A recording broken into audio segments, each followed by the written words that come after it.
Halo semuanya, perkenalkan saya Randeka Saputra. Saya dari kampus Indonesia Banking School, dan saat ini saya akan mencoba mempresentasikan tentang salah satu materi dari mata kuliah manajemen risiko, yaitu mengenai risiko operasional dan teknologi, yang mana ini merupakan salah satu dari tugas perkuliahan saya dengan dosen Pak Sparta.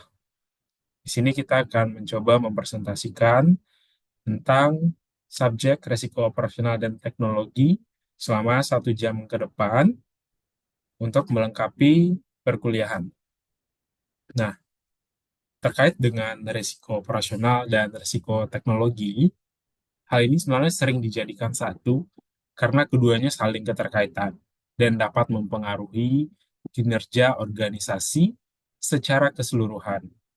Misalkannya, mengenai alasannya yaitu interdependensi, di mana teknologi ini adalah bagian dari integral dari operasional sehari-hari.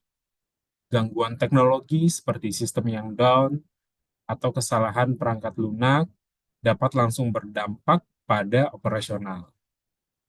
Dan yang kedua, yaitu efisiensi proses.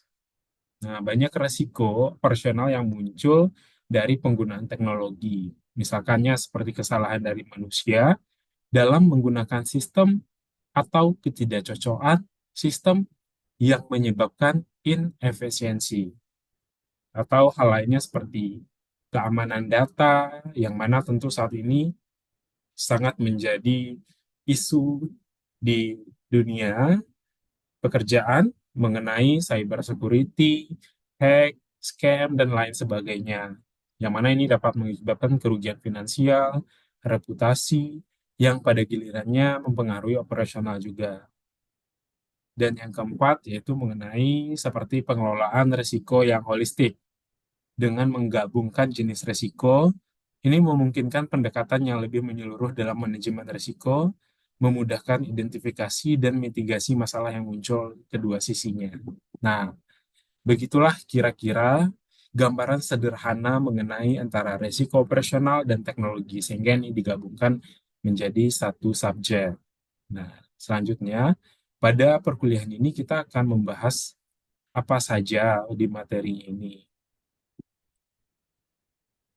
Nah, ini pada bagian 6 dari RPP pembelajaran, ini kita akan menjelaskan dan menerapkan konsep dan pengukuran resiko teknologi dalam operasional. Nanti di bagian awal kita pertama akan membahas mengenai pendahuluan atau introduction. Nah, di sini kita akan membahas mengenai misalnya yaitu resiko finansial yang muncul dari lembaga keuangan, kemudian kenapa kita harus mempelajari ini, dan fokus dari mata pelajaran atau subjeknya ini apa gitu. Nah, di sini kita tentu penting agar kita bisa lebih kuat pondasinya kenapa kita harus mempelajari ini. Begitu, teman-teman. Nah, yang kedua, nanti kita akan membahas mengenai sumber dari resiko operasional. Nah, resiko operasional ini sumbernya apa saja sih gitu? Apakah dari human-nya, dari sistemnya, dari eksternal, dari internal, dan lain sebagainya. Nanti kita akan bahas di sini juga di bagian nomor duanya, agar kita bisa tahu nih terjadinya resiko itu dikarenakan source-nya apa. Kenapa dibutuhkan mengetahui source-nya apa, nanti dalam penanggulangannya kita jadi lebih mudah. Jadi kita tahu inti dari permasalahannya apa gitu. Bisa mengkategorikan atau mengelompokkannya. Dan yang ketiga itu akan dibahas mengenai inovasi teknologi dan profitabilitas. Nah, apakah ada pengaruh dari inovasi-inovasi teknologi yang digunakan dalam operasional terhadap profitabilitas si perusahaan? Apakah lebih menguntungkan, lebih merugikan, lebih hemat, atau bagaimana pengaruhnya, atau hubungannya bagaimana? Nanti kita akan lihat juga di sini gitu. agar kita sama-sama tahu juga kalau ternyata memang apakah teknologi atau inovasinya ini penting atau tidak sebenarnya digunakan dalam operasional perusahaan atau industri begitu. Yang keempat, kita akan membahas tentang dampak teknologi. Nah, dampak dari teknologi ini eh, kita akan lihat positifnya apa, negatifnya apa begitu. Itu akan dibagi jadi beberapa sub lagi, yaitu mengenai dampaknya terhadap layanan keuangan yang grosir atau layanan keuangan yang bersifat lebih besar lah gitu ya. Kita sama-sama tahu lah arti dari kata grosir ini seperti apa. Nah, kemudian jika kita lihat kemudian dampak dari teknologi ini terhadap layanan keuangan retail yang lebih kecilnya atau di bawah grosir gitu ya. Nah, dan selanjutnya kita juga akan mengetahui atau mempelajari tentang persyaratan dari teknologi keberlanjutan. Nah, syarat-syaratnya ini apa saja yang berhubungan dengan dampak-dampak dari teknologi ini. Sehingga kita menjadi tahu dari dampak teknologi ini ternyata oh bersifat positif, bisa menghasilkan yang lebih bagus untuk layanan keuangan grosir, untuk layanan keuangan retail, dan kita jadi tahu persyaratan teknologi lanjutannya ini seperti apa. Itu penting untuk kita pelajari juga. Nah, selain itu, ada juga pembahasan nantinya mengenai dampak teknologi terhadap pendapatan dan biaya. Dari hubungan dari penggunaan teknologi ini, dari inovasi teknologi yang sudah dilakukan ini terhadap biaya itu seperti apa?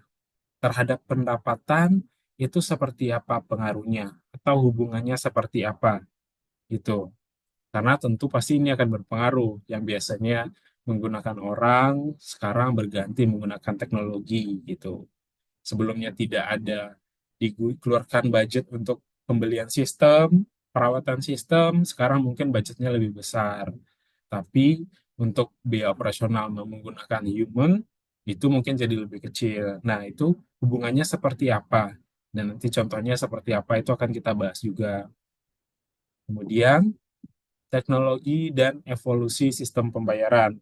Nah, tentu pada saat ini kita banyak ya sistem pembayaran itu sudah bermacam-macam. Sebelumnya kita hanya mengetahui secara cash, kita belanja, kita kasih duitnya. Nah, sekarang sudah banyak bermacam-macam karena ada teknologinya dengan QRIS, dengan ada teknologinya dengan transfer, sistem pembayarannya, ada dengan virtual account, dan lain sebagainya. Nah, ini berhubungan nih dengan subbabnya berikutnya di bagian 5 ini yaitu resiko dalam sistem pembayaran elektronik. Nah, dari pembayaran-pembayaran yang sudah bersifat elektronik menggunakan teknologi tadi yang sudah sangat maju, yang sudah real time semuanya, yang sudah sangat memudahkan hanya tinggal tap, tinggal scan. Ini resikonya seperti apa? Nah, ini berkaitan nih tadi dengan sumber resiko tadi. Misalkan sumbernya human, macam-macam resikonya apa?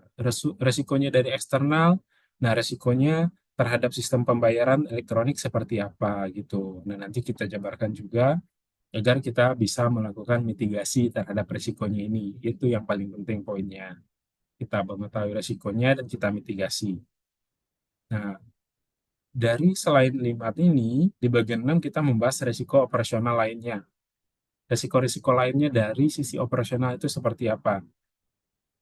Nanti kita akan jelaskan juga macam-macamnya untuk dapat kita menanggulangi, kita ketahui, kita mengurangi resiko ini agar operasional berjalan dengan lancar.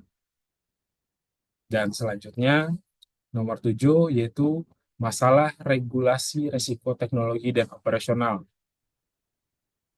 Tentu di negara ini, di setiap pemerintahan atau di setiap area ada yang namanya aturan yang dibikin oleh regulator untuk harus wajib dipatuhi dan ditaati oleh setiap lembaga keuangan. Tentunya itu yang membuat seperti OJK, regulatornya ada Bank Indonesia, dan juga ada lembaga penjamin simpanan. Nah, ini regulasinya sudah sesuai belum? Apakah sudah ada regulasinya terkait perlindungan konsumennya bagaimana dengan teknologi ini gitu. Dan hal-hal lainnya apakah sudah mematuhi. Jangan hanya sampai transaksinya cepat, memudahkan customer, tapi keamanan data customer tidak dijaga dengan baik. Itu bakalan menjadi bumerang sekali dalam penggunaan teknologi. Karena sekarang sangat rentan jika kita tidak hati-hati, di-hack, di-scam, dan lain sebagainya. Nah, materi ini sesuai dengan arahan dari dosen, itu kita menggunakan buku Anthony Saunders yang berjudul Financial Institution Management, A Risk Management Approach. Nah, di buku ini kita sumbernya sudah sangat lengkap, sehingga kita bisa menjelaskan hal ini satu persatu. Kalau begitu, kita mulai saja dengan di bagian introduction terlebih dahulu. Nah, ini bagian pendahuluannya, ada beberapa poin, yaitu yang pertama adalah dari fokus bab ini adalah pada faktor yang mempengaruhi hasil dan resiko operasional. FI ini adalah Financial Institute atau lembaga keuangan, terutama teknologi, serta pentingnya pengelolaan sumber daya input seperti tenaga kerja dan modal. Selanjutnya, poin kedua adalah investasi besar dalam teknologi yang sudah dilakukan sejak tahun 1980-an, ini sudah sangat banyak mengubah layanan keuangan, apalagi teknologi berjalan saat ini sangat cepat. Nah, resiko operasional yang berkaitan dengan teknologi dapat muncul dari malfungsi sistem, seperti yang terlihat pada kejadian besar dan masalah lembaga tertentu. Bisa saja ketika fungsi sistemnya tidak berjalan dengan baik, bisa langsung satu perusahaan, setiap orang yang menggunakan aplikasi tersebut atau layanan keuangan dari perusahaan tersebut error secara serentak. Tentu ekonomi jadi terganggu pergerakannya, mengalami kerugian juga dari perusahaan gitu. Sehingga yang ketiga, manajemen risiko operasional kini menjadi perhatian utama bagi manajer lembaga keuangan dan regulator dengan penekanan pada perlunya cadangan modal untuk mengatasi resiko ini. Nah, saat ini memang penanggulangan resiko operasional ini itu menjadi salah satu P0 atau prioritas utama bagi lembaga keuangan dan pihak regulator. Pasti mereka selalu berdiskusi, berkoordinasi dari Bank Indonesia, dari OJK terhadap lembaga-lembaga keuangan, baik bank ataupun non-bank, agar dapat menanggulangi dari resiko ini, gitu. Sehingga dapat kita simpulkan pada pembahasan ini yang muncul saat lembaga keuangan melakukan fungsi transformasi aset dan perantaranya, namun resiko finansial ini hanya salah satu bagian sebenarnya dari profil resiko lembaga keuangan yang bersifat modern. Itu. Sehingga bab ini akan fokus pada faktor yang mempengaruhi hasil dan resiko dari operasional lembaga keuangan. Terutama dalam konteksnya, tadi kita skopnya adalah teknologi gitu. Serta kita juga akan bahaskan, nah tadi di pendahuluan ini dijelaskan yaitu pentingnya pengelolaan sumber daya input seperti tenaga kerja dan modal. Sehingga lembaga keuangan yang dikelola dengan baik, ini dapat mengoptimalkan penghematan biaya operasional untuk meningkatkan profitabilitas, dan mengurangi resiko kebangkrutan. Makanya seperti yang kita jelaskan di awal tadi, gunanya adalah untuk memitigasi resiko ini, agar menghindari resiko yang sangat fatal tadi, kebangkrutan. Dan keputusan dari lembaga keuangan ini juga sangat berpengaruh terhadap biaya, input, termasuk tenaga kerja dan modal. Yang mana teknologi saat ini menjadi kunci dalam manajemen efisiensi dari input ini. Makanya di setiap perusahaan itu kalau ada proyek atau pekerjaan yang bisa di automation, mereka akan mencoba untuk melakukan automation. Sehingga ini bermanfaat untuk efisiensi juga gitu. Dan pada sejak tahun 1980-an tadi itu sudah banyak lembaga keuangan di dunia yang berinvestasi besar dalam teknologi untuk efisiensi operasional, inovasi teknologi seperti penggunaan internet, mobile banking, mengubah cara pelayanan yang sebelumnya face to face menjadi hanya lewat handphone gitu. Mereka itu berinvestasi mencari penelitian, membuat sistem, dan lain sebagainya itu biayanya tidak kecil, gitu.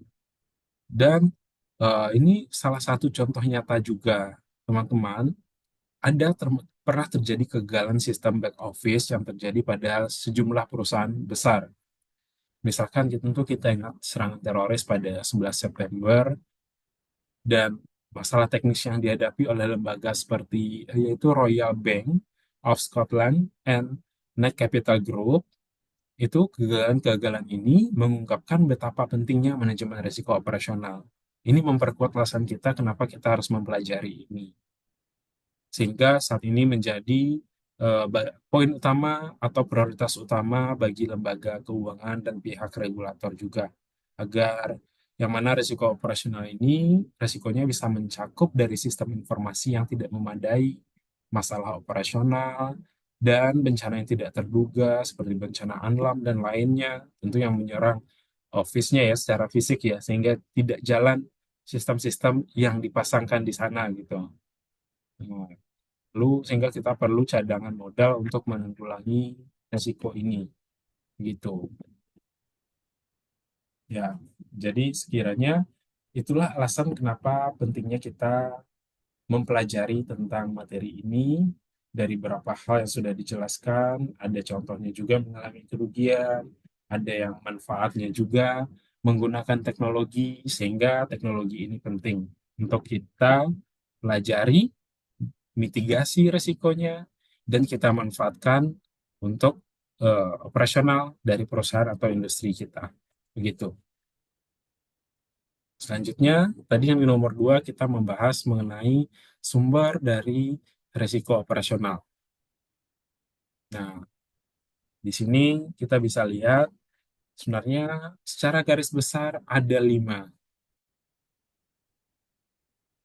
Oke, yang pertama yaitu dari teknologi. Sumber risiko operasional ini dapat mempengaruhi efisiensi operasional dari lembaga keuangan. Kemudian dampaknya apa? Dampaknya kepada kinerja keuangan, termasuk peningkatan pendapatan bersih dan pengembalian aset dari si perusahaan tersebut. Dan permasalahannya, teman-teman, risiko operasional ini sulit diukur dan seringkali kurang nyata terlihat. Maksudnya seperti apa? Mungkin risiko operasional ini semuanya terlihat berjalan mulus sebenarnya secara pelaksanaan operasionalnya, sehingga sulit diukur atau dicari permasalahannya yang seperti apa. Tapi tiba-tiba bisa jadi saja ada permasalahannya yang tak terduga dan mungkin tidak terlihat secara nyata di permukaan. Tapi sebenarnya itu beresiko dan tiba-tiba pas di hasil eh, kepuasan atau performa pekerjaannya tidak sesuai begitu atau operasional lainnya. Nah, sumber-sumber dari resiko operasional ini itu ada 5. Pertama itu dari teknologi atau dari sistemnya itu sendiri. Maksudnya bagaimana? Yaitu kegagalan dari teknologi atau kualitas sistemnya ini sudah menurun. Nah, misalkan seperti apa? Misalkan suatu perusahaan atau suatu bank mengeluarkan inovasi penggunaan mobile banking dan lain sebagainya. Tapi ternyata teknologi dan mereka sudah menutup beberapa cabangnya. Ternyata sistem yang mereka gunakan itu error dalam jangka 1 hari saja. Itu pasti bakalan banyak sekali customer yang komplain tentunya.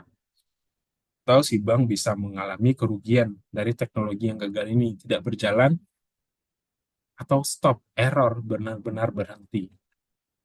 Atau sistemnya yang menurun kualitasnya. Yang sebelumnya cepat, tiba-tiba kualitasnya jadi loadingnya lama, susah connect ke internet, banyak syarat-syarat atau validasi yang sebenarnya tidak terlalu penting lainnya gitu. Resikonya apa? Yang sangat paling relate kali ya pada saat sekarang itu adalah ketika kita lelet saja menggunakan aplikasi atau apa, tentu kita akan berpindah ke aplikasi lainnya. Sehingga customer-nya bisa berkurang. Begitu. Oke, sudah untuk yang pertama. Selanjutnya, risiko dari sisi karyawan. Nah, ini dari human-nya sendiri, human error, yaitu kesalahan manusia dan penipuan internal. Nah, bisa saja manusianya ini salah dalam memberikan instruksi atau sistemnya yang harusnya ditekan tombol aktif malah ditekan tombol pause atau dimatikan, atau salah menginstruksi menggunakan bahasa-bahasa SQL atau BigQuery itu salah pembuatan rumusnya atau formulanya sehingga hasilnya berbeda, tidak sesuai gitu kan. Maka sehingga kita sudah menggunakan biaya untuk sistem, kita sudah membayar gaji untuk karyawan, tapi data yang ditarik itu salah sehingga tidak bermanfaat atau untuk perusahaan, seperti misalnya kepada bagian marketing atau terjadinya penipuan internal, fraud dalam perusahaan. Ini juga ada risikonya karena mereka pintar menggunakan teknologinya atau mereka hanya satu-satunya yang memiliki aksesnya, itu bisa menjadi peluang bagi si karyawan ini untuk melakukan penipuan. Jadi juga harus hati-hati mengenai resiko terhadap karyawan ini. Makanya dalam monitoring biasanya ada pihak fraud juga yang memonitoring dari transaksinya si karyawan itu sendiri atau melihat bagaimana pergerakan atau seperti di bank itu ada block leave atau cuti yang wajib diambil selama seminggu dan semua akses si karyawan ini ditutup. Sehingga pada saat cuti tersebut ada tim audit yang bakalan mengecek akses-akses atau aktivitas mereka dalam penggunaan sistem yang mereka gunakan sehari-hari. Sehingga mereka, jika sebenarnya mereka mengalami atau melakukan tindak penipuan, pasti dari blocklist tersebut mereka karyawan ini tidak bisa mengendalikannya, sehingga jadi bisa ketahuan. Sehingga itulah pentingnya audit dalam sebuah perusahaan, tim audit. Kemudian, resiko operasional lainnya itu adalah hubungan pelanggan. Ini bisa terjadi kesalahpahaman dari bahasa kontrak, atau TNC-nya tidak dibaca dengan jelas, yang menjebak gitu kan, atau TNC yang dibuat dari perusahaan itu tidak sesuai dengan kaidah undang-undang perlindungan konsumen. Nah, itu bisa menyebabkan masalah juga bagi hubungan dengan pelanggan. Baik, yang keempat itu aset modal. Nah, ini resikonya bisa seperti kerusakan asetnya ini karena kebakaran atau bencana lainnya. Misalkan posisi eh, data-data atau sistem IT-nya ditaruh di salah satu daerah, ternyata tiba-tiba kantor tersebut terbakar dan dokumen dan data-data hard disk atau di sana hilang semua, tidak ada backupan. Selain itu, ini sangat merugikan, apalagi di industri 5.0 saat ini, industri persaingan data. Data adalah fakta, dan dari data mereka bisa menghasilkan apa saja. Entah dari kualitas potensial untuk customer yang target market berikutnya, atau dari habit atau pattern transaksi customer, mereka bisa menghasilkan produk yang dibutuhkan customer sebenarnya berikutnya apa gitu. Jadi data ini sangat penting ya. Dan jangan sampai terjadi kerusakan, itu penting sekali untuk dilakukan backup bagi setiap perusahaan. Jangan sampai tidak ada backupnya karena itu sangat fatal. Dan selanjutnya faktor lain dari resiko operasional adalah yaitu faktor eksternal. Eksternal ini misalkan contohnya ini adalah penipuan eksternal. Gitu. Nah, 1 sampai 4 tadi itu adalah risiko yang dapat dikendalikan secara internal sebenarnya dari lembaga keuangan. Nah, sedangkan yang nomor 5 ini, resiko eksternal itu relatif sulit dikendalikan karena datanya dari luar, gitu kan? Contohnya itu ada kasus pada Bernie Madoff, dari buku itu dijelaskan ada contoh resiko operasional internal yang dilakukan oleh Bernie Madoff. Ini adalah salah satu yang melakukan kerugian penipuan besar-besaran yaitu senilai 65 miliar US dollar. Atau contoh lainnya pada buku tersebut, ini adalah kasus-kasus besar yang mungkin viral di dunia, yaitu Barclay PLC yang terlibat dalam manipulasi laporan LIBOR untuk ketentuan perdagangan derivatifnya, sehingga mengakibatkan adanya denda 455 juta US dollar dan konsekuensinya bagi eksekutif yang terlibat.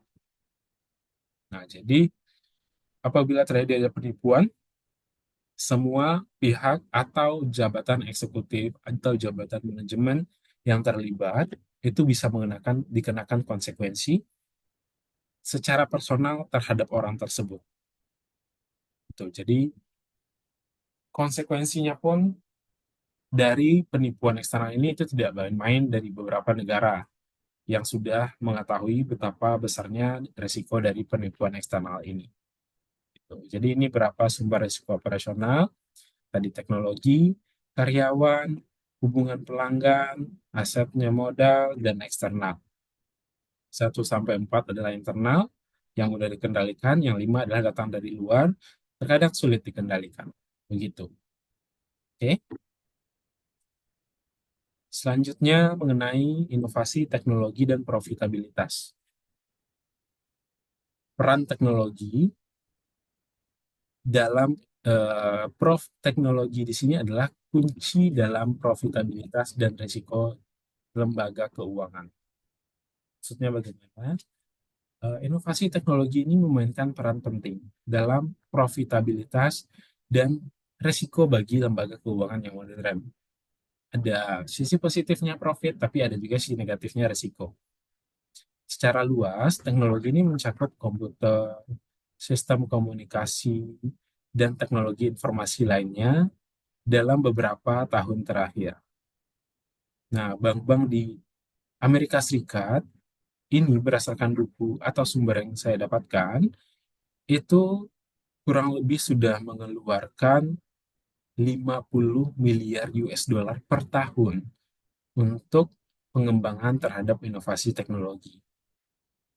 Dan basis teknologi yang efisien ini dapat menghasilkan biaya yang lebih rendah dan peningkatan pendapatan melalui penawaran layanan keuangan yang lebih beragam. Nah, itu contohnya tadi layanan keuangannya bisa aplikasi mobile banking, atau bisa video call, atau bisa website, dan lain sebagainya, lebih beragam. Sehingga si konsumen ini bisa memilih nih, sesuai dengan kenyamanan yang mereka gunakan dan fasilitas-fasilitas yang mereka butuhkan. Fungsi profit sederhana ini menunjukkan pentingnya biaya operasional bagi lembaga keuangan. Contohnya, itu pada kuartal pertama 2015, ini kejadiannya di Amerika Serikat, bank-bank Amerika Serikat ini mencatat pendapatan bunga bersih mereka yaitu sebesar 97,352 juta US dollar karena menggunakan teknologi. Tapi yang tadi ada resikonya juga. Ada yang mengalami kerugian pendapatan non-bunga bersih sebesar minus 37,706 juta US dollar. Nah, ini mengindikasi bahwa biaya non-bunga ini sangat berpengaruh terhadap profitabilitas ternyata. Begitu. Ya, teman-teman semua, investasi teknologi yang tepat ini dapat tentunya meningkatkan margin dan bunga yang bersih, dan pendapatan non-bunga yang bersih juga, yang berdampak langsung tentunya pada profitabilitas. Sehingga beberapa cara teknologi meningkatkan profitabilitasnya dengan memanfaatkan teknologi ya. Itu pertama adalah peningkatan pendapatan bunga. Oke. Di mana teknologi ini memungkinkan lembaga keuangan untuk menjual lebih banyak layanan keuangannya, termasuk produk asuransi dan perbankan secara langsung, yang mana melalui pemasaran digital, melalui handphone, melalui call, melalui sosial media, melalui SMS, dan lain sebagainya. Kemudian, manfaat teknologi yang kedua adalah pengurangan biaya bunga, di mana akses ke pasar ini kewajiban dipengaruhi oleh kemampuan teknologi dari lembaga keuangan, seperti sistem transfer uang yang menghubungkan pasar pinjaman antar bank. Mohon maaf, sehingga dengan metode seperti ini itu dapat melakukan pengurangan dari biaya bunga. Dan yang selanjutnya teman-teman, dari manfaat teknologi itu juga ada yang ketiga, itu adalah peningkatan dari pendapatan lainnya. Maksudnya bagaimana? Yaitu biaya layanan dari lembaga keuangan, terutama dari kegiatan off balance sheet, seringkali terkait dengan kualitas teknologi yang digunakan. Mungkin dengan penggunaan teknologi ini, pihak perusahaan atau lembaga keuangan itu bisa menambahkan sebuah fee atau biaya dari kualitas layanannya atau dari biaya layanan teknologi yang digunakannya. Begitu. Karena kalau kita lihat saat ini mungkin dari sisi e-commerce ya, kalau kita belanja atau order makanan seperti itu, saat ini sudah ada ya biaya layanannya atau biaya penggunaan dari aplikasinya begitu. Sehingga itu bisa melakukan peningkatan dari pendapatan juga dari si pihak perusahaan e-commerce tersebut. Nah, mungkin dari lembaga keuangan itu juga bisa melakukan pendapatan seperti itu dari kegiatan off balance sheet-nya gitu. Atau dari penggunaan kartu ATM itu ada biaya administrasinya per bulan seperti itu. Kemudian yang keempat yaitu pengurangan biaya non maksudnya adalah penggunaan teknologi untuk pengumpulan dan penyimpanan informasi pelanggan dapat mengurangi biaya operasional, terutama dalam kegiatan back office yang terkait dengan keamanan. Ya, kita garis bawahi di sini adalah kegiatan dari back office yang terkait dengan keamanan. Jadi, kita dengan metode nomor 4 ini, dengan teknologi atau pemanfaatan teknologi, itu dapat melakukan pengurangan dari biaya yang sifatnya non-bunga. Jadi, dari empat tadi, yang pertama yaitu peningkatan pendapatan bunga, yang kedua, pengurangan biaya bunga, yang ketiga, peningkatan pendapatan lainnya, dan yang keempat, pengurangan biaya non-bunga atau yang ke D. Jadi, secara keseluruhan dari inovasi teknologi dan profitabilitas ini, bisa kita sebutkan investasi dalam teknologi ini itu tidak hanya meningkatkan efisiensi, tapi juga berkontribusi pada peningkatan profitabilitas lembaga keuangan. Jadi ini jika kita lihat dari sisi judulnya inovasi teknologi dan profitabilitas, tapi tetap ada risikonya juga ya. Seperti contoh tadi, tapi nanti akan kita bahas pada subbab berikutnya. Sehingga teknologi ini penting lah, kurang lebih seperti itu. Karena dapat meningkatkan profitabilitas bagi perusahaan. Apalagi saat ini masyarakat didominasi oleh Gen Z, Gen Y yang mereka sangat akrab dengan handphonenya, sehari-hari melakukan kegiatan dengan gadgetnya, sehingga sangat jika ingin mendapatkan pelanggan dari golongan mereka, tentunya kita harus melakukan inovasi dengan teknologi atau menghadirkan something di handphone mereka agar mereka dapat mengakses layanan keuangan kita. Seperti itu. Baik, selanjutnya kita lanjut pada materi berikutnya,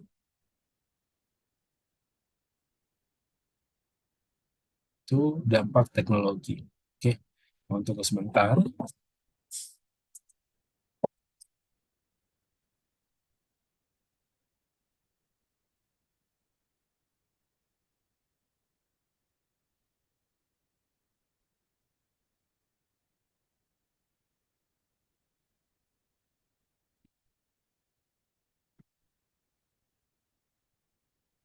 Baik, teman-teman, tadi dampak teknologi ini kita bahas ada jadi berapa bagian ya. Pertama itu dampak dari teknologi terhadap layanan keuangan grosir. Secara umum, teknologi ini tadi kan berdampak sangat signifikan mempengaruhi semua area profit lah dari lembaga keuangan tersebut, baik di sektor yang grosir ataupun nanti kita jelaskan juga di sektor yang retail.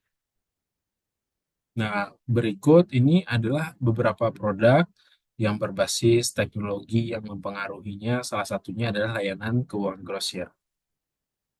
Contohnya apa? Pertama yaitu pengelolaan kas dan modal kerja atau manajemen kas, yang mana layanan untuk kita mengumpulkan, mendistribusikan, dan mentransfer dana, membantu perusahaan mengelola posisi kas secara real time. Jadi, langsung kelihatan dari pokok pencatatannya secara aplikasi tersebut. Totalnya hari ini sudah berapa, kemarin berapa, bisa kita munculkan dashboard peningkatan sebulan, peningkatan setiap minggu, setiap hari, dan lain sebagainya. Kemudian yang kedua yaitu rekening disbursement terkontrol. Maksudnya dapat menginformasikan total dana yang diperlukan untuk pembayaran harian. Memungkinkan perusahaan mendapatkan wawasan lebih awal tentang posisi kas mereka. Dan yang ketiga, itu adalah rekonsiliasi rekening. Hal ini dapat melakukan pencatatan cek yang telah dibayarkan oleh lembaga keuangan. Yang keempat yaitu logbook, layanan logbook grosir dan elektronik. Nah, layanan ini koleksinya terpusat untuk mempercepat proses pencairan cek. Ini salah satu pada layanan keuangan grosir ya. Yang kelima yaitu transfer dana yang bersifat elektronik, yaitu pembayaran otomatis menggunakan sistem seperti chip, Pathwire, dan lain sebagainya lah.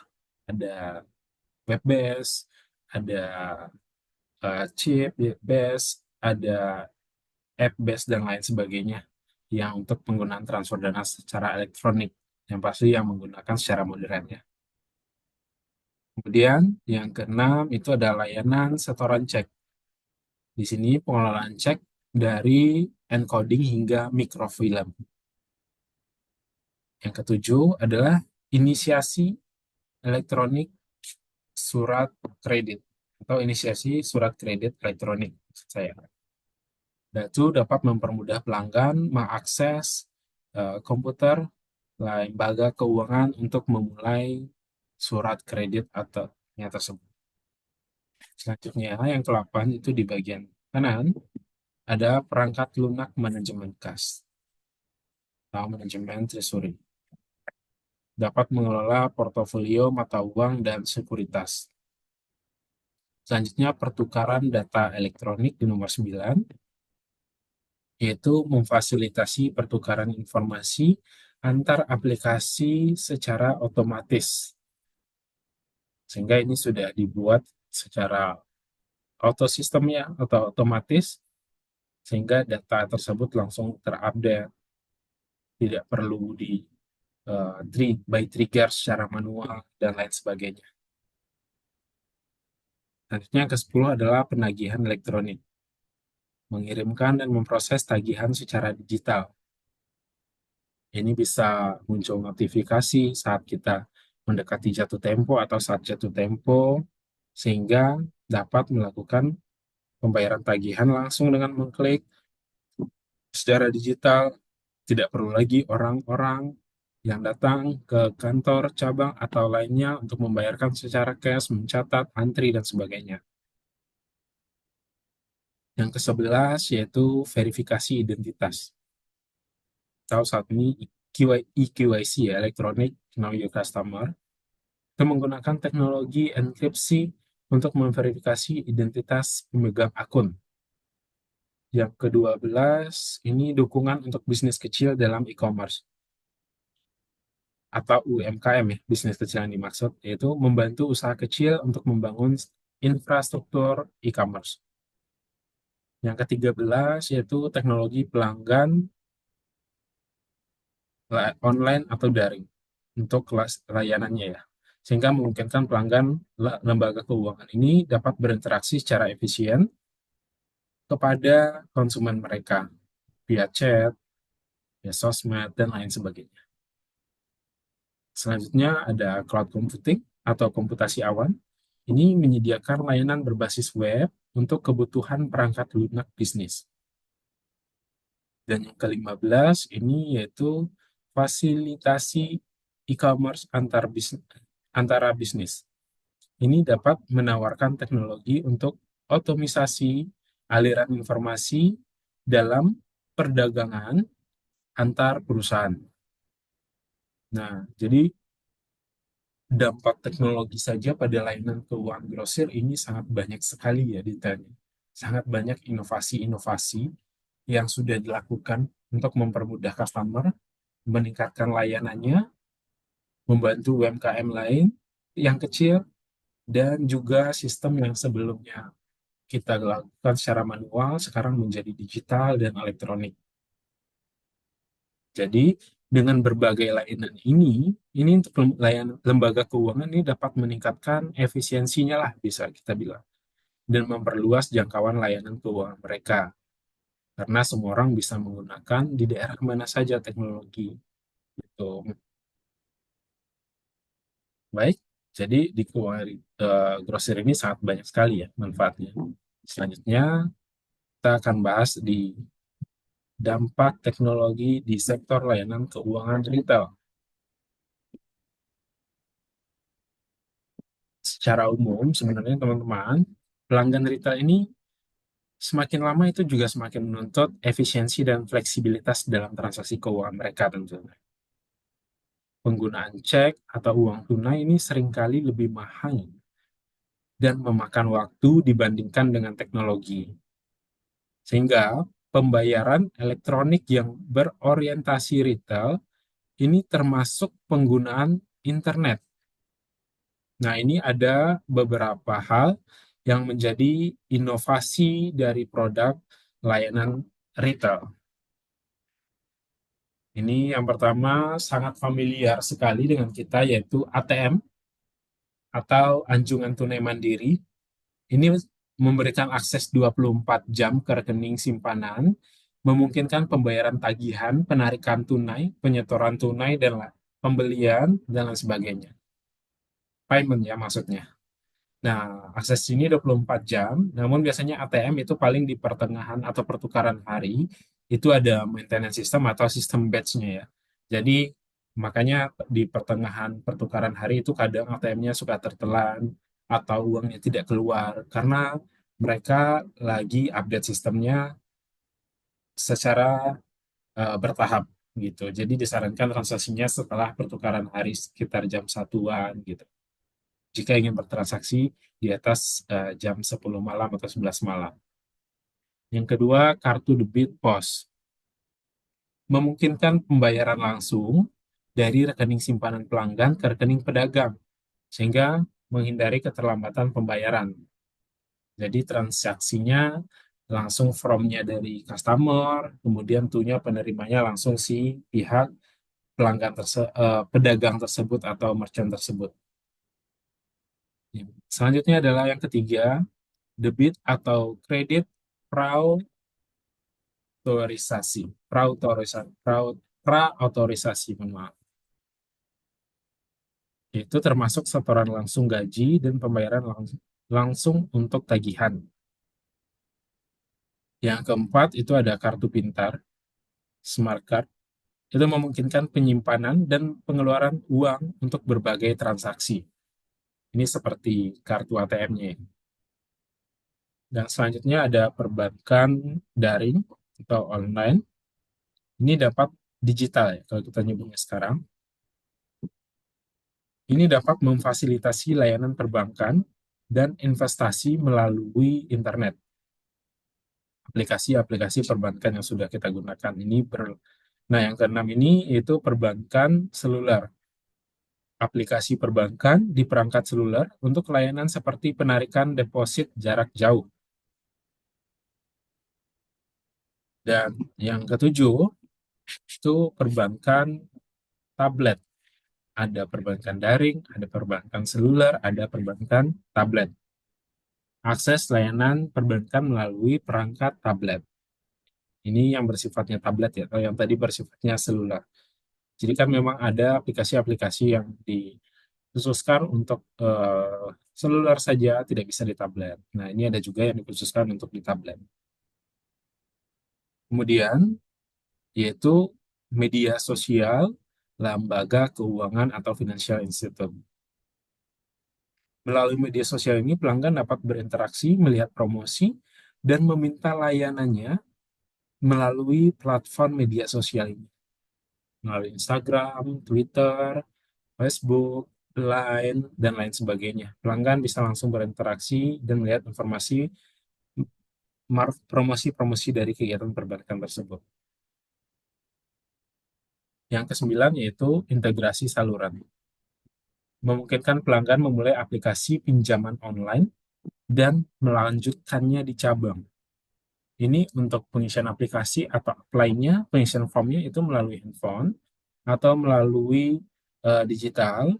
Tapi untuk proses yang selanjutnya itu ada tahapnya dilakukan secara face to face juga atau secara offline di kantor cabangnya atau di kantor si pihak pemberi pinjaman tersebut. Kemudian yang ke-10 adalah layanan perencanaan keuangan. Itu membantu pelanggan mengelola keuangan dan memantau pengeluaran. Yang ke-11 ada pinjaman mikro seluler instan. Dan yang terakhir ada program loyalitas. Ini memberikan manfaat bagi pelanggan dari layanan retail dan hiburan melalui perangkat seluler dan tablet.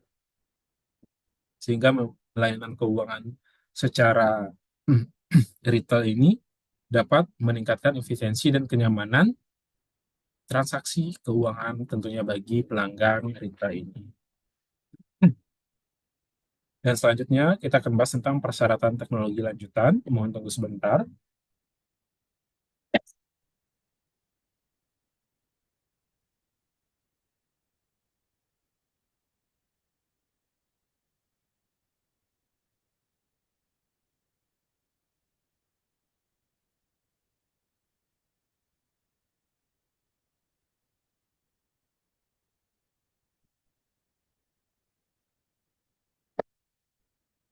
Baik, kita lanjutkan persyaratan teknologi lanjutan.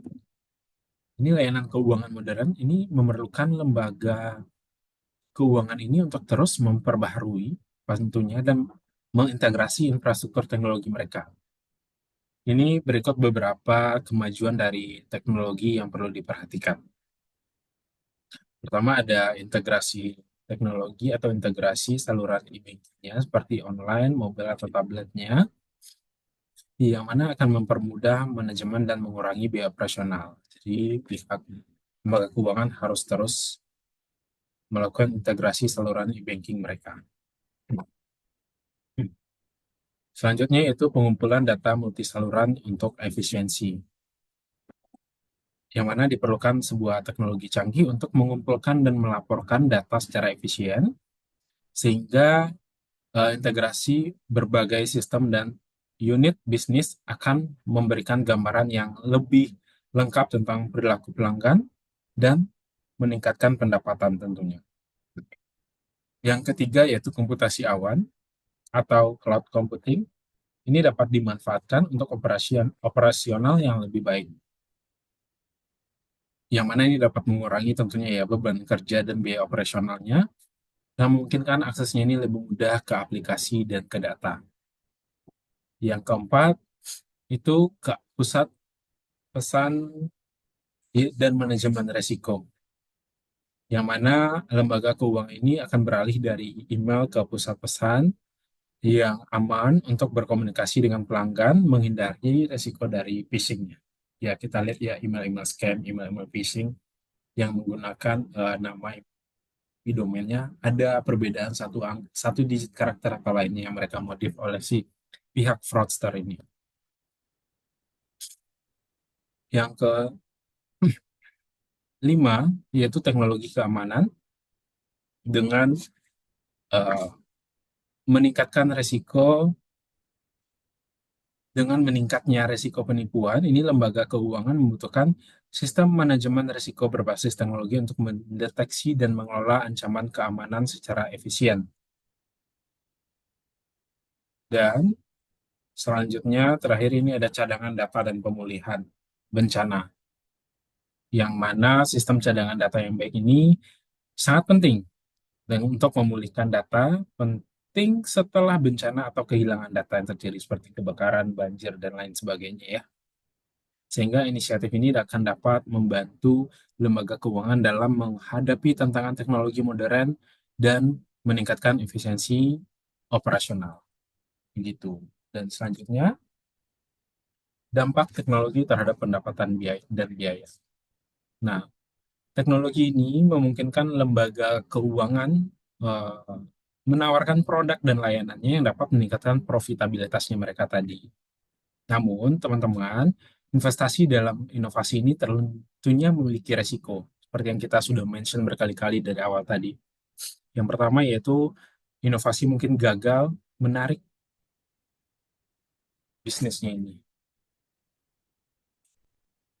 yang mana inovasinya ini, teknologinya ini mungkin idenya tidak cocok ya, sehingga gagal dan gagal menarik cukup bisnis.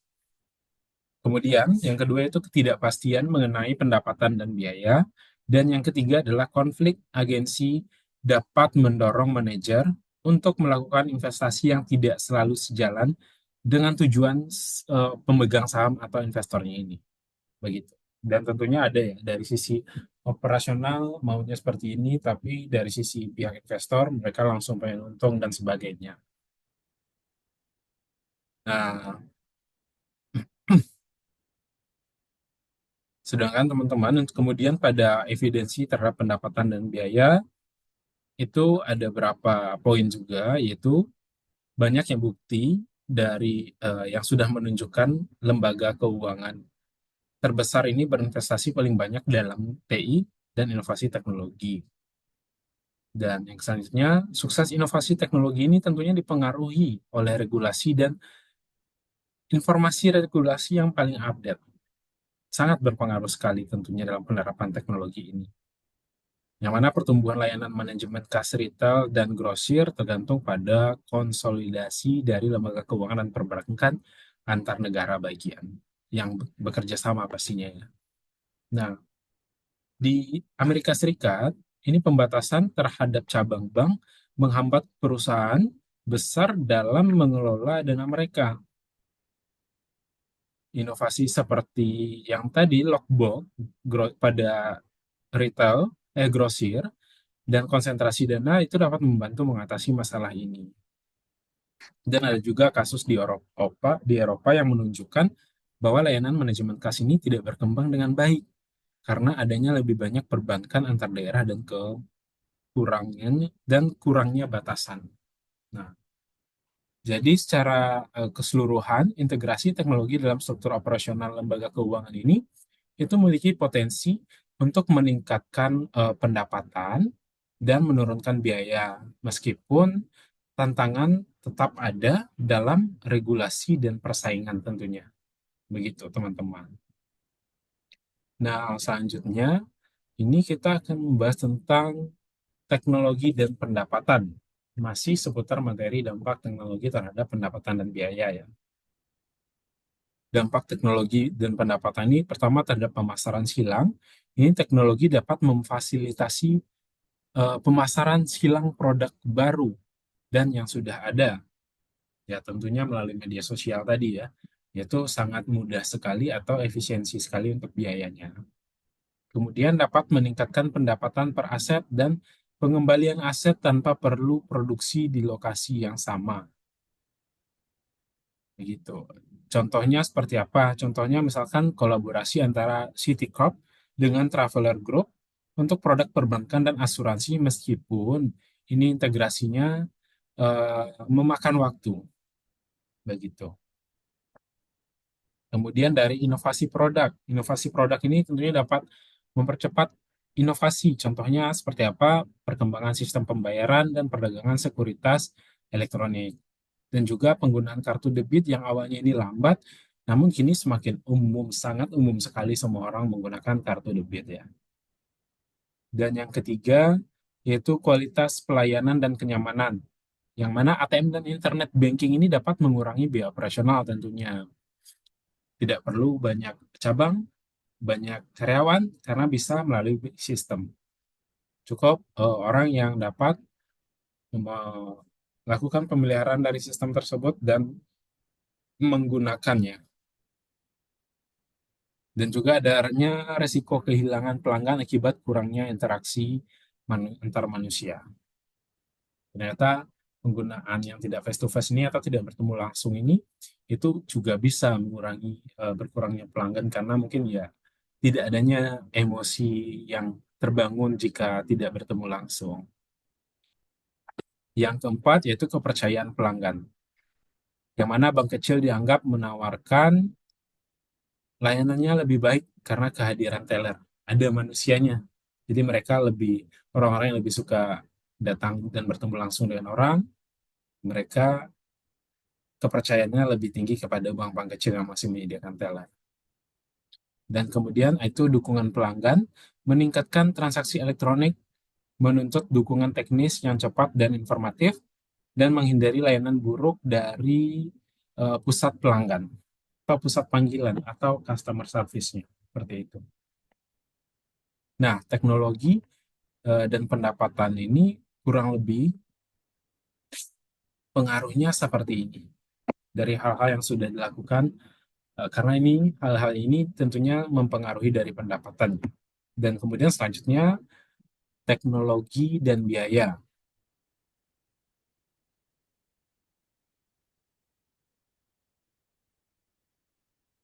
Baik, dari teknologi dan biaya ini, teman-teman, kita lihat di sini ada rumusnya ya. Ini untuk ekonomi skala. Keuntungan utamanya yaitu financial institution atau lembaga keuangan besar ini dapat menurunkan biaya produksinya pasti. Biaya produksi apa? Yaitu layanan keuangan melalui investasi teknologi yang lebih besar. Tapi ada biaya juga yang tentunya dikeluarkan untuk investasi teknologi ini. Nah, ini rumus untuk mencari biaya rata-rata yang digunakannya, yaitu ACI sama dengan TCI per SI, di mana ACI ini adalah biaya rata-rata dari lembaga keuangan yang keberapanya, kemudian TC ini itu total biaya dari lembaga keuangan tersebut yang dikeluarkan, dan S ini adalah ukuran yang dipakai oleh si lembaga keuangan tersebut. Bisa berupa aset, simpanan, atau pinjaman. Begitu.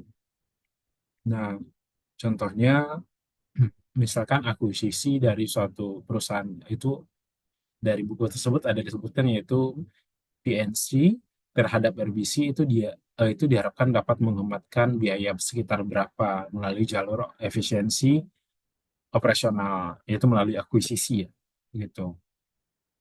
Sehingga implikasi jangka panjangnya ini lembaga keuangan ini yang lebih besar ini cenderung menguasai pasar, mengurangi ruang bagi lembaga keuangan yang lebih kecil.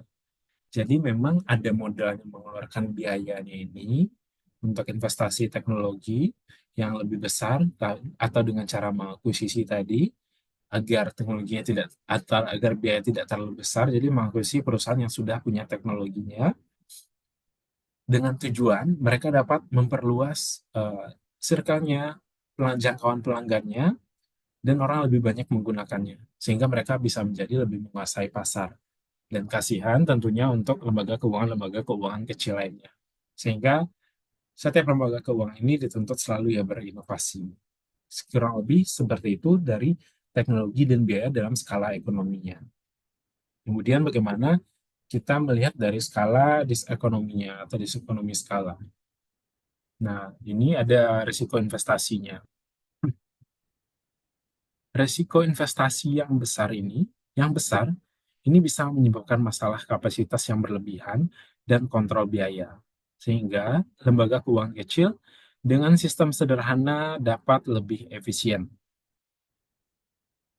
Nah, ini manfaatnya juga bagi lembaga keuangan kecil ya. Mereka menggunakan sistem yang tidak terlalu kompleks, besar, dan mahal, tapi mereka bisa lebih efisien. Kemudian kendala integrasinya. Integrasi sistem yang kompleks dapat menjadi sulit dan mahal mengakibatkan biaya tambahan dan pengurangan efisiensinya. Yang mana tadi tujuannya untuk efisiensi menggunakan sistem, tapi ternyata karena sistemnya ini terlalu kompleks, untuk melakukan integrasinya itu juga butuh biaya. Ternyata biayanya juga besar. Sehingga nilai efisiensinya yang tadi 10 bisa jadi berkurang menjadi 6 atau 7 setelah kurangi biaya integrasi. Dan kelebihan biaya produksi. Dalam beberapa kasus, ini biaya dari produksi gabungan bisa lebih tinggi dibandingkan jika layanan diproduksi secara independen. Terutama jika teknologi yang digunakannya ini tidak sesuai untuk semua jenis pelayanannya gitu. Jadi menggabungkan bermacam-macam layanannya menjadi satu ternyata itu butuh biaya lebih gede juga karena mungkin basisnya berbeda-beda sehingga tidak mudah langsung untuk digabungkan, butuh biaya produksi lainnya.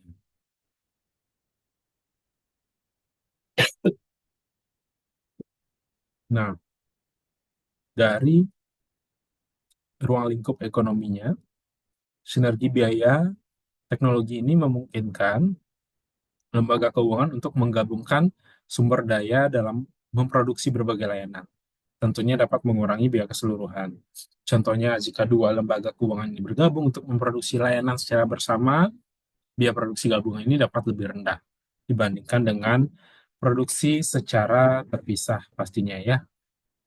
Jadi mereka menggunakan satu layanan yang sama dari dua perusahaan berbeda. Namun dalam beberapa kasus ada resikonya juga. Biaya dari produksi gabungan biasanya lebih tinggi dibandingkan jika layanan diproduksi secara independen. Nah, ini ada rumusnya ya untuk yang digunakan yaitu ACFS lebih kecil daripada TAC. Yang mana ACFS ini adalah total biaya rata-rata dari firma layanan keuangan yang tidak terkhusus. Itu. Sehingga dapat kita simpulkan efisiensi biaya dan teknologi ini bervariasi sebenarnya. Dan keberhasilannya tergantung kepada bagaimana lembaga keuangan tersebut mengelola investasi dan integrasi dari teknologi tersebut. Itu teman-teman. Baik, mohon tunggu sebentar.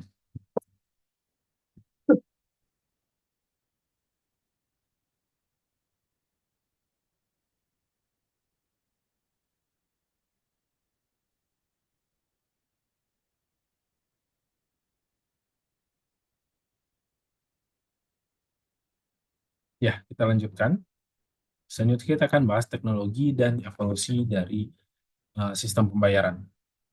Nah, ini berapa poin catatannya ya. Pertama, di 2014, pada perubahan sistem pembayaran di Amerika Serikat, itu cek menyumbang sebesar 16,3% dari transaksi non-tunai.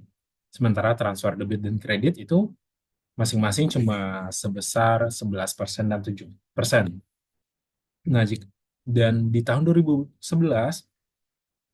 itu cek itu mencakup sebesar 21,5% dari transaksi. Ini menunjukkan pergeseran yang signifikan menuju metode pembayaran elektronik hanya dalam waktu dari 2011 ke 2014, yaitu 3 tahun. Kemudian perbandingan global. Bagaimana cek ini secara global itu menyumbang 7,9% dari transaksi global dan e-money itu 2,5% dari transaksi global di seluruh dunia. Seperti itu. Kemudian ada namanya e-money atau uang elektronik yang memfasilitasi transaksi di internet dengan menghilangkan perantaranya. Pengguna dapat mentransfer secara langsung uang mereka yang bersifat digital dari rekening mereka ke rekening penerima sehingga sangat memudahkan untuk transaksi-transaksi kecil. Meskipun Imani tidak dilindungi asuransi simpanan, teknologi seperti smart card memungkinkan penggunaan offline. Begitu. Jadi memang Imani ini difokuskan adalah penggunaan untuk transaksi-transaksi kecil, sehingga seperti di Indonesia itu hanya diberi batasan limit incoming per bulannya bagi yang sudah terverifikasi atau EQYC seperti GoPay dan Novo itu 40 juta sebulan. Sedangkan yang tidak itu lebih kecil, hanya di sekian jutanya. Kemudian ada evolusinya, yaitu seperti momen lambatnya adopsi di Amerika Serikat, yang mana adopsi metode pembayaran elektronik di Amerika Serikat ini lebih lambat dibandingkan sebenarnya dari negara lain. Karena dari Amerika Serikat ini budayanya ini masih mengutamakan cek. Kecepatan adopsi ini tentu sangat berpengaruh oleh konsolidasi dan inovasi dari teknologi. Nah, kemudian ada evolusi tentang sistem pembayaran atau sistem transfer uangnya, yang mana di Amerika Serikat lagi, itu dua sistem utama dari Amerika Serikat, yaitu Fedwire dan CHIP, yang mana Fedwire itu sudah menghubungkan sekitar 9.300 lembaga keuangan pada saat itu. Sedangkan CHIP ini fokus pada pembayaran yang bersifat internasional, sistem swasta, yang sudah melibatkan 50 bank besar di dunia. Begitu. Sehingga pertumbuhannya di Amerika Serikat juga itu sekitar 5 triliun dolar per hari di kedua jaringan tersebut. Begitu. Jadi evolusi dari sistem pembayaran ini sangat signifikan sekali ya ketika menggunakan bermacam-macam inovasi teknologi yang sudah diciptakan di lembaga keuangan. Begitu. Nah, ini berikutnya kita akan membahas mengenai resiko dalam sistem pembayaran elektronik, yang mana tadi sudah memudahkannya, tapi ternyata juga ada resikonya dalam melakukan sistem pembayarannya. Pertama, yaitu resiko direct overdraft. Maksudnya ini adalah selama hari kerja, bank dapat memiliki saldo negatif pada akun cadangan mereka. Yang mana ini terjadi karena bank sering mengirim pembayaran di awal hari dan menerima pembayaran di akhir hari. Jadi ketika sistem batch-nya di akhir hari, bank baru menerima pembayaran, tapi ke customer mereka atau ke pelanggan tersebut mereka sudah kirimkan dananya terlebih dahulu. Kemudian ada dari regulasinya, yaitu Federal Reserve tidak mengenakan biaya overdraft secara eksplisit, mendorong yang mana ini dapat mendorong penggunaan secara berlebihan. Begitu. Kemudian ada resiko transfer dari teknologi internasional. Nah, Amerika Serikat kita mengetahui ini memang memimpin dari inovasinya ya dalam teknologi pembayaran, tapi ternyata sulit untuk menerapkan inovasi domestik di pasar internasional. Tidak semudah yang diterapkan di Amerika Serikat tersebut. Ada juga risiko kejahatan dan penipuan. Meningkatnya kejahatan cyber, yang mana karena meningkatnya pengguna transfer elektronik, risiko pencurian data, dan juga penipuan juga meningkat. Contohnya yang cukup viral yaitu serangan pada Karbanak yang menyebabkan kerugian besar. Atau jika di Indonesia itu yang sangat familiar saatnya adalah penipuan melalui telepon, ada orang mengaku dan meminta kode OTP-nya dari layanan perbankan digital atau e-money wallet yang kita gunakan. Kemudian adanya resiko regulasi, yaitu jaringan komunikasi yang kuat ini memungkinkan lembaga keuangan menghindari regulasi, mendorong pertumbuhan di lokasi dengan regulasi lemah seperti Kepulauan Cayman, Cayman Island di Amerika Serikat yang dicontohkan di buku ini. Dan juga ada penghindaran pajak, ya, atau seperti pengalihan laba, yang mana jaringan internasional memungkinkan lembaga keuangan untuk memindahkan laba secara strategis untuk mengurangi pajak Amerika Serikat.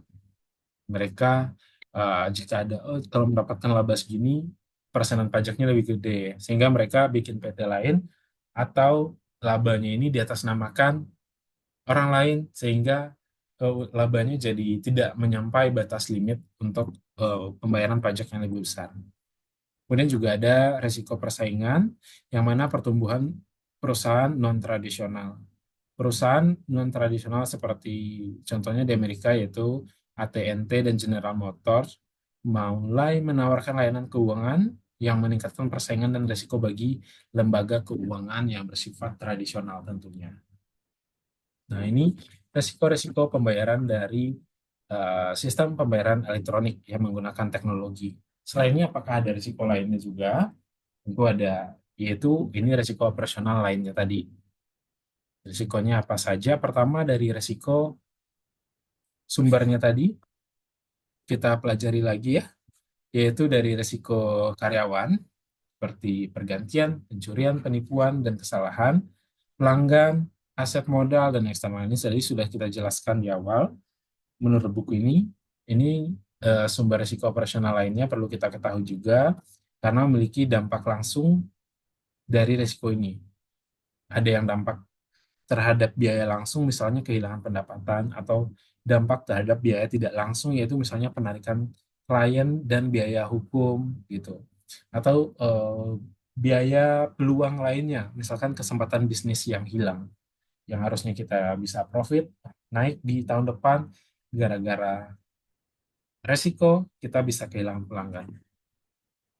Sehingga perlunya upaya dari manajemen risiko yang pertama sifatnya adalah pencegahan kerugian, yaitu dengan melakukan pelatihan dan pengembangan karyawan, dan juga kontrol.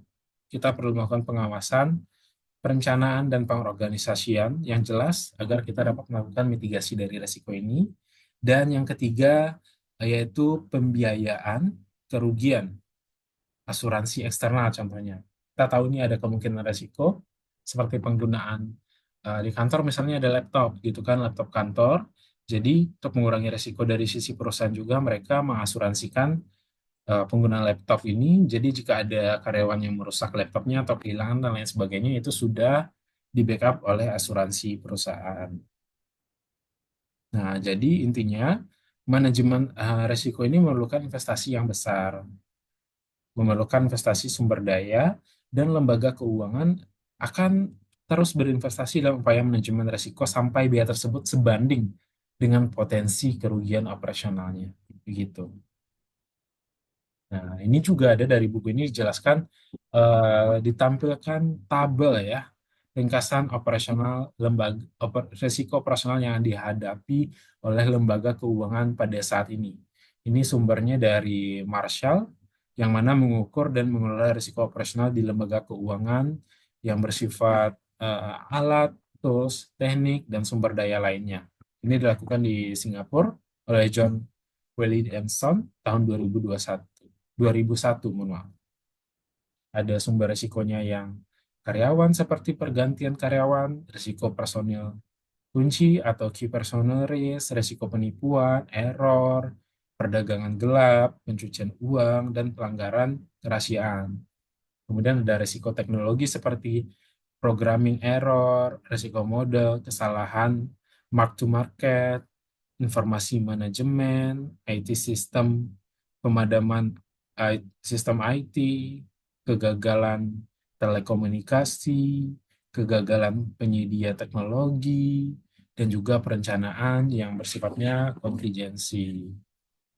Atau ada juga resikonya yaitu customer risk atau risiko pelanggan yang tadi sudah sempat kita sebutkan juga, contohnya yaitu perselisihan kontrak, ketidakpuasan pelanggan, dan one prestasi. Kemudian ada juga capital asset risk atau risiko modal aset, yaitu safety, keamanan, keselamatan, maaf, security, keamanan, biaya operasional, eh, atau kebanjiran dan kebakaran.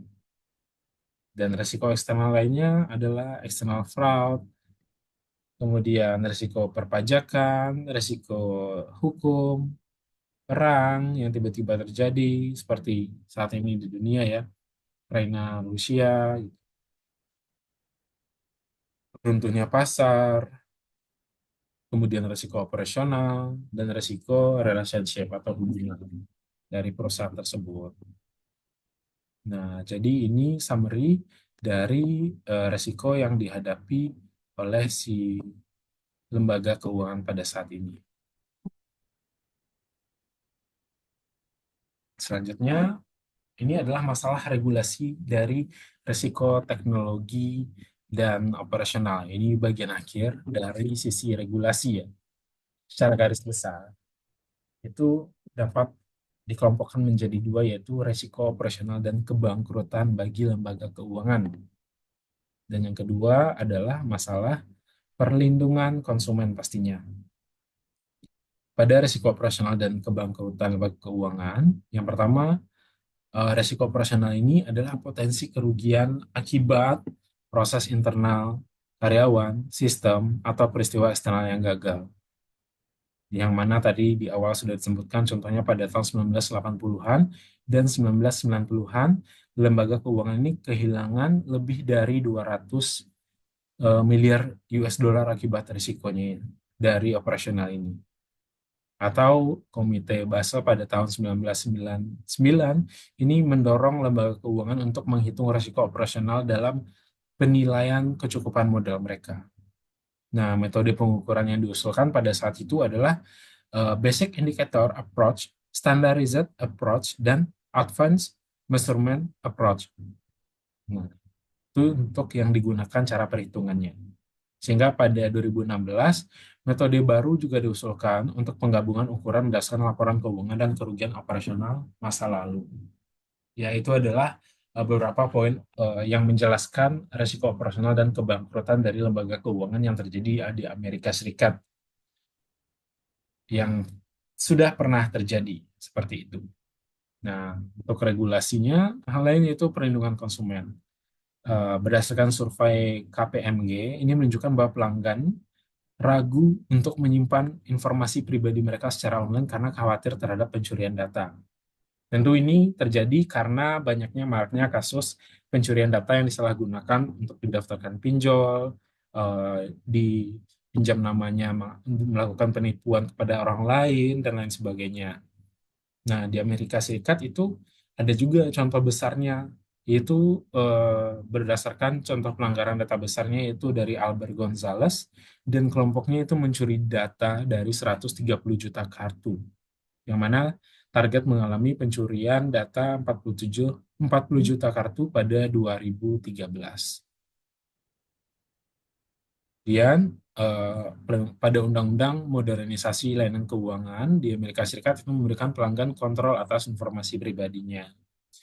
Dan juga di 2010 berdasarkan Dodd-Frank Act itu membentuk CFPB untuk mengawasi lembaga yang bersifat non-bank dan perlindungan konsumen di berbagai layanan keuangan. Dan juga teknologi keamanan transaksi elektronik terus berkembang, tetapi regulator mungkin perlu mendorong implementasi jika lembaga keuangan lambat mengadopsi teknologi terbaru gitu. Karena takutnya jika tidak menggunakan teknologi terbaru itu lebih mudah untuk di-scam atau di-hack oleh si pihak fraudsternya. Jadi pada bagian ini itu sebenarnya ini dapat memberikan gambaran umum ya tentang isu regulasi dan dampaknya terhadap risiko operasional, serta perlindungan konsumen dalam konteks penggunaan teknologi oleh lembaga keuangan. Begitu teman-teman semua. Nah, jadi memang regulasi ini selalu menjadi isu utama tentang batasan-batasan yang dapat digunakan oleh atau inovasi yang dapat diberikan oleh lembaga keuangan. Itu diatur dalam regulasinya, kewajibannya seperti apa, dan regulator pun harus selalu update dengan teknologi-teknologi yang mereka gunakan agar aturan-aturan yang mereka buat itu tetap relevan dengan teknologi-teknologi yang sudah diciptakan oleh si lembaga keuangan ini, begitu. Jangan sampai teknologinya sudah ada tapi belum ada regulatornya sehingga perlindungan konsumen ini tidak terjaga, tidak ada dasar hukumnya seperti itu. Sehingga apabila si perusahaan salah menggunakan data atau tidak melindungi data konsumen, mereka bisa beralasan dengan tidak ada dasar hukumnya. Seperti itu. Jadi kurang lebih seperti itu dari masalah regulasi dari teknologi operasionalnya. Jadi pada inti materi ini, memang teknologi ini sangat berhubungan erat dengan operasional karena bisa berdampak positif maupun tadi juga bisa jika salah dalam penerapannya juga bisa berdampak negatif yang bisa menyebabkan kerugian.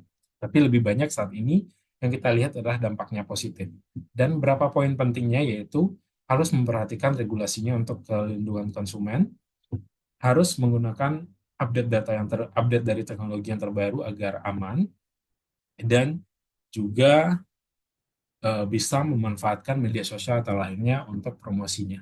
Tapi jangan sampai lupa-lupa juga untuk tetap menggunakan manusia dalam operasionalnya. Baik, demikian presentasi dari saya pada materi ini. Saya sudah menjelaskan semua poinnya berdasarkan buku yang sudah diarahkan. Saya akhiri dengan Assalamualaikum warahmatullahi wabarakatuh.